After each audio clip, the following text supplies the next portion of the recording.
Hello everyone, मोर चेनेलटुলৈ আপোনালোকক আদৰণি জনাইছো। আজি আপোনালোকৰ বাবে চিকেন কাবাবৰ ৰেচিপি এটা লৈ আহিছো। খুব সহজতে ঘৰতে এই কাবাবৰ ৰেচিপিটো বনাব পাৰি। তেনেহলে আহক ভিডিওটো ষ্টাৰ্ট কৰো।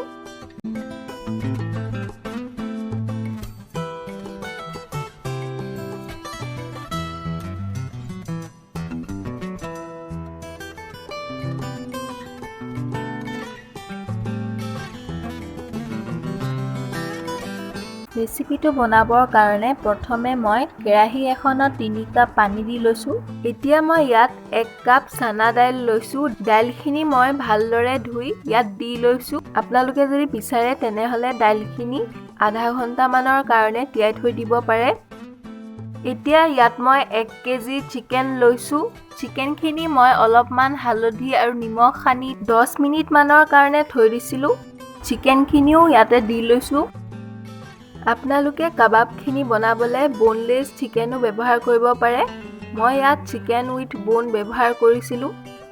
এতিয়া আমি ইয়াত দিব লাগিব ডাঙৰ চামুচেদি 2 চামুচ নহৰু পেষ্ট, ডাঙৰ চামুচ দি 1.5 চামুচ আদাৰ পেষ্ট, সোৱাদ অনুসৰি নিমখ, সৰু চামুচেৰে আধা চামুচ হালধি। এতিয়া এইখিনি দিয়াৰ পাছত ভালদৰে গুটেইখিনি মিহলাই ল'ব। এতিয়া আমি ইয়াত দিম শুকান জলকীয়া 3টা, চিকেন মছলা পাউডাৰ ডাঙৰ চামুচেদি 1 চামুচ, জিৰা পাউডাৰ ডাঙৰ চামুচেৰে আধা চামুচ, সৰু চামুচেৰে 1 চামুচ চাট মছলা পাউডাৰ, ডাঙৰ চামুচেৰে 1 চামুচ ধনিয়া পাউডাৰ, ডাঙৰ চামুচেৰে 1 চামুচ গৰম মছলা পাউডাৰ। এই গৰম মছলাটো বনাবৰ কাৰণে মই ব্যৱহাৰ কৰিছিলো 8টা লং, 8টা ইলাচি, অলপমান দালচিনি আৰু 8খনমান তেজপাত মিক্সিত পিছি লৈছিলো। এতিয়া গুটেইখিনি ভালদৰে মিহলাই ল'ব। গেছটো এতিয়া মিডিয়াম হাইত ৰাখি চিকেনখিনি ভালদৰে সিজিবলৈ দিব। মাজে মাজে চিকেনখিনি আকৌ ভালদৰে লৰাই থাকিব। চিকেনখিনি এতিয়া ঢাকি ভালদৰে সিজিবলৈ দিম। চিকেনখিনি এতিয়া ঢাকি আধা ঘণ্টা মানৰ কাৰণে ভালদৰে সিজিবলৈ দিম। চিকেনত থকা পানীখিনি ভালদৰে শুকাই যোৱালৈকে চিকেনখিনি ভাজি থাকিব। নহলে কাবাবগিটা ফ্ৰাই কৰাৰ সময়ত কাবাবগিটা ফাটি যোৱাৰ সম্ভাৱনা থাকে।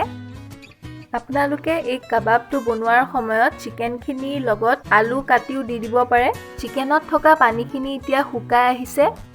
চিকেনখিনি ভাজোতে বেছিকে পানী থাকি গলে কাবাবগিটা শেপ দিবলৈও অসুবিধা হয়। আধা ঘণ্টামান ভজাৰ পাছত চিকেনত দিয়া পানীখিনি ভালদৰে শুকাই আহিছে আৰু চিকেনখিনিও ধুনীয়াকৈ সিজি গৈছে। চিকেনখিনি ভালদৰে সিজে নাই চাবলে আপুনি এনেদৰে চেক কৰি ল'ব পাৰে। চিকেনখিনি ভালদৰে সিজি গৈছে। এতিয়া মই গেছটো অফ কৰি দিছো। চিকেনখিনি এতিয়া প্লেট এখনত উলিয়াই অলপ সময়ৰ কাৰণে ঠাণ্ডা হ'বলৈ থৈ দিম। চিকেনখিনি ঠাণ্ডা হোৱাৰ পাছত চিকেনত থকা হাড়বোৰ অতৰাই ল'ম। চিকেনখিনি এতিয়া অলপ অলপকৈ মিক্সি জাৰ এটাত ভৰাই লৈ একেবাৰে মিহি হোৱাকৈ পিচি ল'ব। এতিয়া ঠিক একেদৰে বাকীখিনি চিকেনো পিচি ৰেডি কৰি ল'ম।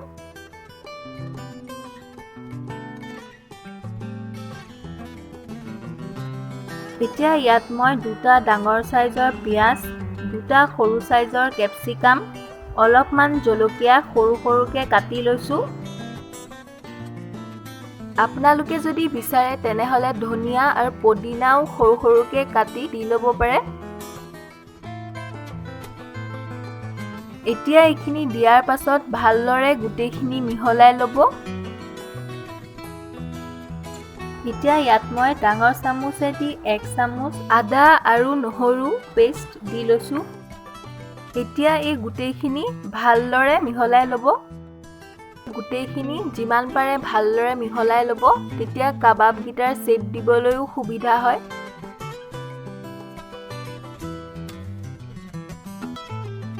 এতিয়া ইয়াত সৰু চামুচেদি আধা চামুচ কলা নিমখ দি লৈছোঁ। এতিয়া এই গোটেইখিনি ভালদৰে মিহলাই ল'ম।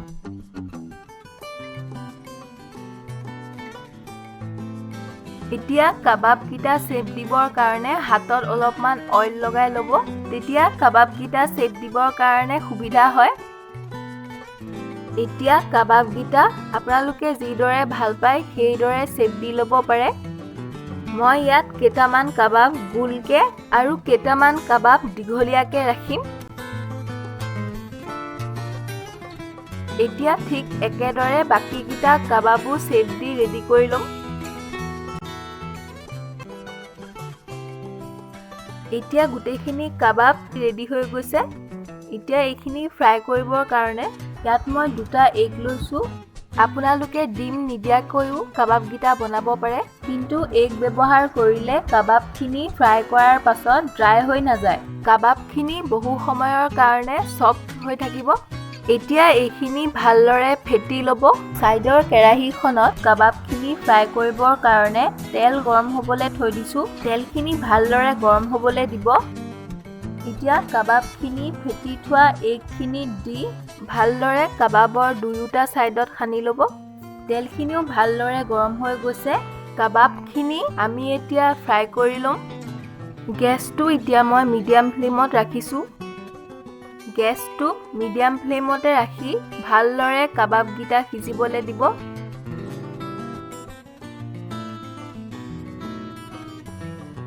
ঠিক একেদৰে বাকীখিনি কাবাবো ফেটি থোৱা এগখিনি দি ভালদৰে দুয়োটা সাইডত সানি ল'ব।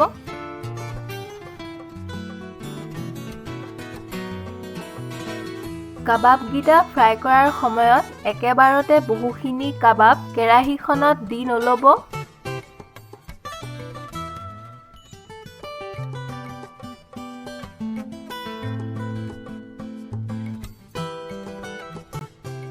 কাবাবৰ এটা সাইড অলপমান ব্ৰাউন হ'বলৈ দিব। তাৰ পাছতহে কাবাবৰ ইটো সাইড হেতাখনেদি উল্টিয়াই ল'ব। তেতিয়া কাবাবকেইটা ভাঙি যোৱাৰ সম্ভাৱনা নাথাকে। এতিয়া কাবাবখিনিৰ দুয়োটা সাইড ভালদৰে ডাৰ্ক ব্ৰাউন হোৱালৈকে ভাজি ল'ব। কাবাবৰ দুয়োটা সাইড ভালদৰে ডাৰ্ক ব্ৰাউন হৈ গৈছে। এতিয়া মই এইখিনি উলিয়াই লৈছোঁ।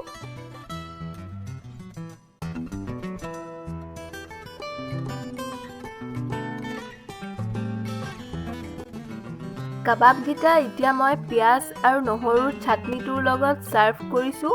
কাবাবখিনি এই পিঁয়াজ আৰু নহৰুৰ চাটনিটোৰ লগত খাবলৈ ভাল লাগে।